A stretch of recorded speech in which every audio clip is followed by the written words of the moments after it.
Hi, Jake. Hi, how's it going? Very good. So we're just going to jump right into it. Oh, Kesterchuk wanted to know, what really drove you to pursue a career in esports? Well, I always knew that like playing video games was just like what I just always wanted to do. And when I was a kid growing up, all I wanted to do was play games, play on the PlayStation with my brother or on the computer, anything I could get my hands on, really. So with everyone in my life telling me, hey, you should pursue your passion for a career, I think they probably weren't thinking of video games when they were saying that, but for me, that's what I thought of when someone asked me, like, what's your passion? I would instantly answer, gaming, competing in video games. So for me, I was just, I knew I wanted to try my best because I knew that, being able to work as your passion is like the best thing you could possibly do. Yeah, living the dream. Venhino wanted to ask, how does it feel being one of the faces of the Overwatch League? I feel a little weird when people ask me this question. I kind of get this question a lot, I guess. It feels a little strange to me because I just think that the way I've kind of found myself in this position is just generally I like to not turn down any opportunities. So if I have the chance to go, do a show or do some content or be interviewed, that's like an opportunity for my career. So of course I would take it and just to advance my career. But because I've been so positive and willing to do those things, that I've kind of found myself in this role. So I think it's just like a natural conclusion of how I take my career. All right, our next question comes from Anything 70. Being the leader of the team, how are you able to be a strong pillar for your team by maintaining a good attitude? And any tips? I think for me, the best tip that I think of in terms of being a leader, I guess I think if you're a good leader, you shouldn't think of yourself as a leader, or you shouldn't think of yourself as, the person who's in charge and like everyone has to listen to me. Because as soon as you start putting yourself on a different level than the rest of your teammates, you actually just won't be a good leader. So in order to be a really effective leader, you have to just be like, instead of thinking of yourself as the highest teammate, think of yourself as like the lowest teammate, like trying to enable everyone else to succeed. Focus more on everyone else than you focus on yourself. Focus really heavily on, drawing other people together and highlighting their successes and making those, compounding those successes, making them better and playing off those. So I think in order to be a good leader, you have to think of yourself as like the supporting everyone in the team rather than thinking of yourself as like the figurehead or anything. Wow, okay. Wise words from Jake. Our next question comes from ID Sershin. Hi, Jake. Lots of people talk about how to deal with tilt when it happens, but what's the best way to prevent it altogether? I think tilt is something that just comes from being emotionally invested in what you're doing, and when you're playing games, like it's just not always going to turn out the way you want it. No matter how hard you try, sometimes your opponents are just going to do better, and you're going to lose. So to avoid tilt, I think you just need to be focused on your process rather than the outcome.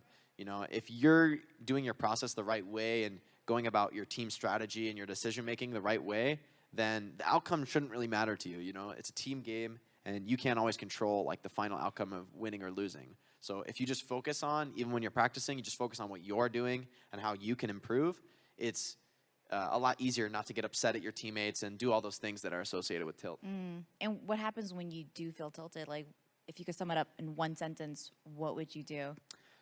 For me, it's all in the breath. Like the secret, it really is your breath. And I know people probably say that a lot, but when you're feeling out of control mentally, like you're too upset and you're kind of worried about this thing that really doesn't matter, the one thing you can control is your breath. You can't really control your own mind unless first your body is relaxed and you're physically calm. So just taking deep breaths, I know that's the advice everyone gives, but being able to think of that in the moment when you're super stressed out and being able to reset your breath at that time, that's like a real skill that you need to practice and need to focus and think about it. So that's definitely like really valuable for untilting, is actually just deep breaths. Awesome, thank you. Alyssa Amazon wanted to ask, if you were to 1v1 any other OWL player on Junkrat, who would you choose?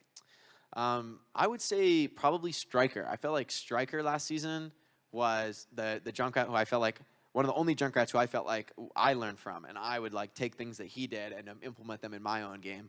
I feel like he was actually one of the best Junkrats, despite also being one of the best Tracers. I feel like he was the best Junkrat that I played against last season. Oh, very cool. Mercy wanted to know, do you have any tips for landing a good riptire? The key to the riptire is timing, because the biggest thing that can go wrong when you riptire is if you don't get any kills and you actually die during it, it's basically like you just suicided for nothing. So you want to use the riptire when the enemy is pushing, but before they're already on top of you. So getting a keen sense of what the enemy wants to do is really important to your tire. You don't want to use it too early, but you also can't use it too late. So the ideal timing is right when the enemy team is making a rotation or trying to cross a big open space. That's the perfect moment to catch them because they won't really be able to chase you down. Our next one comes from GK89. If, as a kid, you were told that you're going to play video games competitively with thousands of people watching, what would you think child you would say? I think I'd probably say, "See, Mom." But yeah, in all seriousness, I don't know what I would have thought. I think like back when I was a kid, I just totally assumed, just as my parents told me, that there's no future in gaming and there's nothing that you can really achieve from being a gamer. But I think like I'm kind of glad that I persevered and went all in despite the fact that it was uncertain. You know, I think that had I known like beforehand that I would be successful, I wouldn't be the same person as I am today. That when I had to overcome a challenge and overcome all these people who told me that it wasn't going to work and it wasn't possible, like I think overcoming those challenges and not being certain of the outcome was really a big experience in my life. I love this next question. Eric Keys wanted to know, it was fun seeing you in a tutu.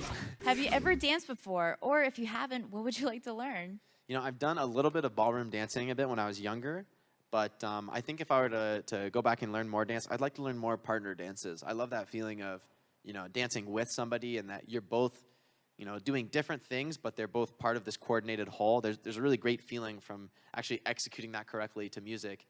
It just feels like you're really in sync with somebody, so that's a great feeling. Yeah, after seeing your turnout, I have no doubt that you'll crush it.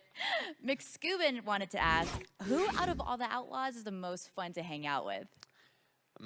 I gotta go with Cool Matt on this one. Cool Matt is like the funniest guy ever, and you would think of him as like a quiet guy, like doesn't say much. But he's the type of guy who always knows like when a joke is needed and when the mood's getting too heavy and he needs to lighten it. And I've never seen anybody be like as consistently successful at getting a laugh. You know, he's got really great comedic timing, so he's always a blast. All right, here's a good one from Alexia Q YOLO 820. Name 3 things you can't live without. My first one has to be my PC, owned by HP. Just because I love video games, I love gaming, gotta have my PC. Second, I'll go with I have a personal massager that I use like every day just because my shoulders and my arms get so tight from gaming all day that just to relieve stress, it's so important. And then number 3, this is a little bit more of a classic gamer thing. I'm gonna have to go with my microwave where I prepare about 90% of my food. All right, and last but not least comes from Taro Kai. If you could star in a movie, what kind of movie would you want to be in? Well, my favorite types of movies, I would say, are like big dramas where there's something really amazing happening or something crazy. But I think, for me personally, I think I do best as like a bit part in a comedy. Huh. All right, very good, Jake. Well, Jake Lyon from the Houston Outlaws, everybody. Thank you so much for tuning into the Twitch All Access Pass Players Q&A. We'll see you guys next time. Bye.